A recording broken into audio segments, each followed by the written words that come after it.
जय माता दी दोस्तों। नवरात्रि का पावन पर्व चल रहा है और नवरात्रि के दिनों में हमें माता से क्या मांगना चाहिए और क्या नहीं मांगना चाहिए, इन सब बातों का हमें बहुत ध्यानपूर्वक ध्यान देना है। और क्या हम सच में दिल पे हाथ रखकर सोचना, क्या हम सच में माता की भक्ति करते हैं या माँ से भुक्ति की कामना करते हैं। जो ये वर्ड है ना, मनोकामना, ये सबसे खतरनाक है। और आज के टाइम तो इसकी दुकानदारी चल रही है कि माता से मनोकामना होगी। आपने देखा होगा एक काफी इस प्रकार के हम बचपन में सुनते थे, माँ मुरादे पूरी कर दे हलवा बांटूंगी। मतलब क्या हम भगवान से भक्ति करते हैं? क्या हम भगवान की भक्ति करते हैं? भगवान की भक्ति किस लिए करते हैं? कि हमारी मनोकामना पूरी हो, हमारी बिगड़ी बने। अरे सबसे पहले तो हमको यही नहीं पता कि हमारी बिगड़ी है क्या। हम 84 लाख योनि में घूम रहे हैं, संसार को सिद्ध करना ही हम अपनी बिगड़ी मानते हैं। असली माँ के उपासक थे स्वामी रामकृष्ण परमहंस, जिन्होंने माँ के दर्शन किए। क्यों? क्योंकि वो निष्काम प्रेम चाहते थे सिर्फ माँ से। किसी भक्त ने उनसे कहा भी कि आपको गले का कैंसर है, आप तो माँ से कहिए कि आपका गले का कैंसर वो ठीक कर दे।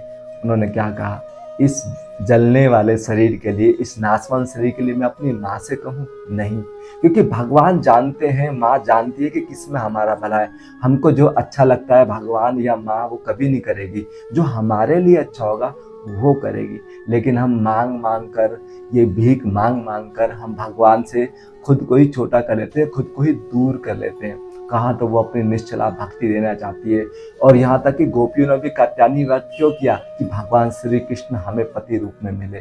तो ये तो है कि हम भगवान और भगवत शक्ति जगदम्बा की भक्ति अगर हम चाहते हैं तो उनके दर्शन होंगे। और अगर हम सिर्फ और सिर्फ संसार की जो मांगते हैं कि मेरा बेटा हो जाए, मेरी नौकरी लग जाए, संसार के जो हमारी ये तुच्छ कामना होती है ना, इसी से हम माँ जगदम्बा से दूर होते हैं।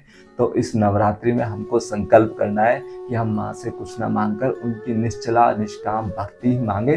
और एक आप व्याख्यान देखिए, एक किसी भक्त ने भी पूछा है स्वामी प्रेमानंद जी से, आप उस वीडियो में भी देख सकते हैं। पंकज जी चंडीगढ़ से, राधा वल्लभ श्री हरिवंश। महाराज जी आपके चरणों में कोटि कोटि प्रणाम। महाराज जी मैं माँ दुर्गा का भक्त हूँ, माँ दुर्गा के दर्शन करना चाहता हूँ, तो मैं क्या करूँ कि वो जल्दी आ जाए? महाराज जी, जब बच्चा माँ की गोद में बैठना चाहता है तो सबसे पहला उसका कार्य होता है खिलौने खेलना बंद करता है।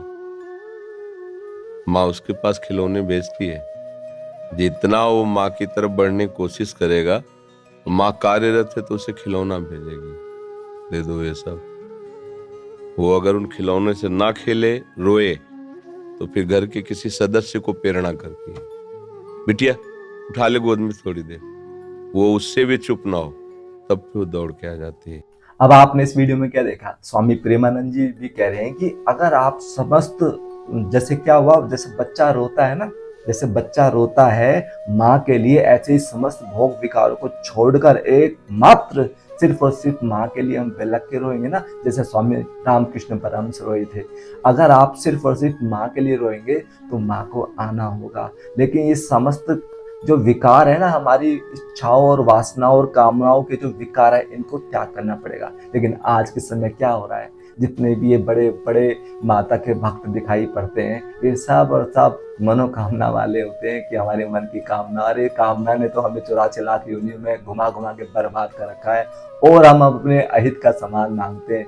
माँ भी क्या सोचती होगी, क्या सोचती होगी, वो मुस्कुराती होगी, देखो ये बच्चे क्या मांगते हैं, वही सामान मांगते हैं जिससे इनको नुकसान होने वाला है, 84 लाख योनि में घूमने वाले हैं। और ये तो कोई कोई विरले होते हैं स्वामी रामकृष्ण परमहंस की तरह, जो सिर्फ और सिर्फ माँ की निश्चला भक्ति मांगते हैं, क्योंकि इस भक्ति में अनंत आनंद है। और कुल मात्र एक जीव का असली लक्ष्य क्या है? आनंद प्राप्ति। हम हर कार्य क्यों करते हैं? आनंद के लिए।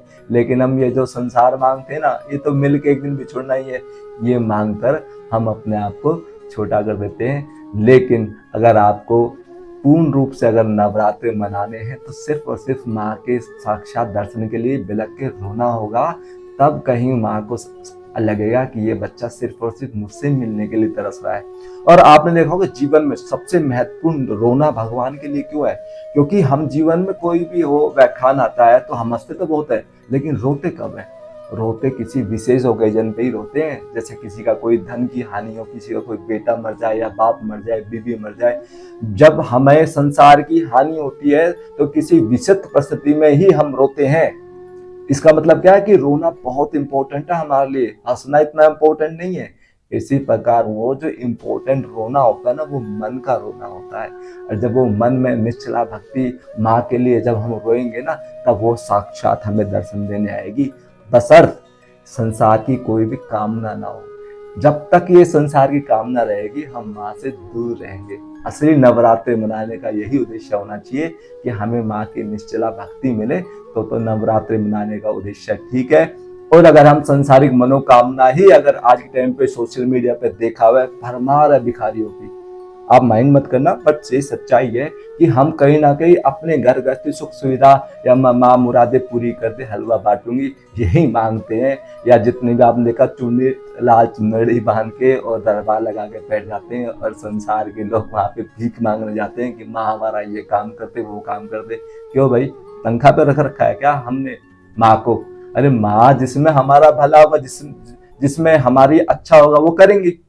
जो हमको अच्छा लगता है वो थोड़ी करना चाहेंगे वो। उनको पता है कि बच्चा है, इसको अपना भला नहीं पता। जैसे छोटा बच्चा होता है ना, उसको अपना भला नहीं पता, वो तो उठपटांग काम करेगा। लेकिन जो माँ है वो देखेगी किसमें इसका हित है, किसमें मेरा भला है, ये भी ना जानता हूँ। तेरी कृपा को मैया मैं जीवन अपना मानता हूँ। अगर ये उद्देश्य है तो ठीक है, तो मैया दर्शन देगी आपको। और वो ना, जब आप उनके निचला भक्ति में रोएंगे ना, तो आपको आभास भी कराएंगी। और जिस दिन आपका अंतःकरण पूर्ण निश्चल विशुद्ध हो जाएगा, तो उस दिन माँ आपको साक्षात दर्शन भी देगी। जय माता दी।